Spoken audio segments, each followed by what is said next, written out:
Fox 2's Brandon Hudson is live with the details. And Brandon, this man clearly had such a huge impact on the community. Yeah, we learned about the impact he made today. Look, Henry Ford High School is about a block down there.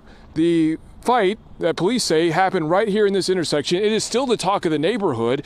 How this officer died remains a mystery, but what we do know is that Detroit Police Homicide Task Force is helping DPSCD solve this case. For now, this home surveillance video provides one of the best leads in the death of a Detroit Public Schools officer who died trying to break up a fight. It doesn't show the fight, but what it does show is a large group of students leave the direction of Henry Ford High School at 3:30 Thursday afternoon. Chaotic moments follow at Vaughn and Trojan, but it is unclear if Officer Freddie Wilson died as a result. While on scene, our Fox 2 camera saw crime scene investigators collect a large log, which may have been used as a weapon. I really would like to send out sincere prayers and condolences to his family, his friends, and all of those that are close that's impacted by this, and his colleagues. Karen Morgan is a friend and former colleague of Officer Wilson. The two went to Osborne High School.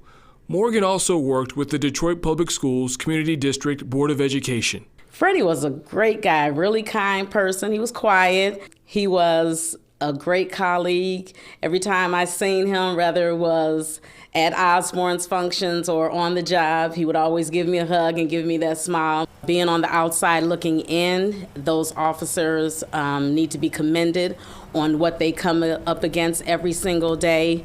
In school, they are there to protect the students of DPSCD. They are there to serve the students and staff of DPSCD, and I think they do an honorable job doing it. DPSCD won't say much about the situation. In a statement, the superintendent said in part, quote, "The DPSCD school board and superintendent are saddened by the sudden death of Officer Freddie Wilson. Officer Wilson devoted more than 20 years with DPSCD. Our thoughts and prayers go with the Wilson family." I was a basketball coach at Kettering High School.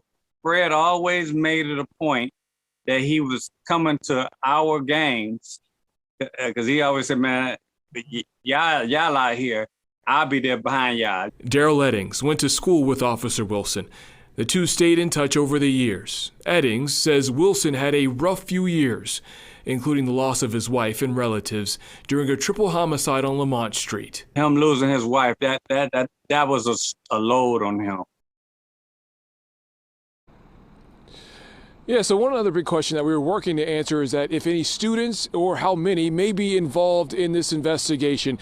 One thing that one of Officer Wilson's friends told us is that at the end of the day, it really doesn't matter how he died because it's not going to bring Freddie Wilson back.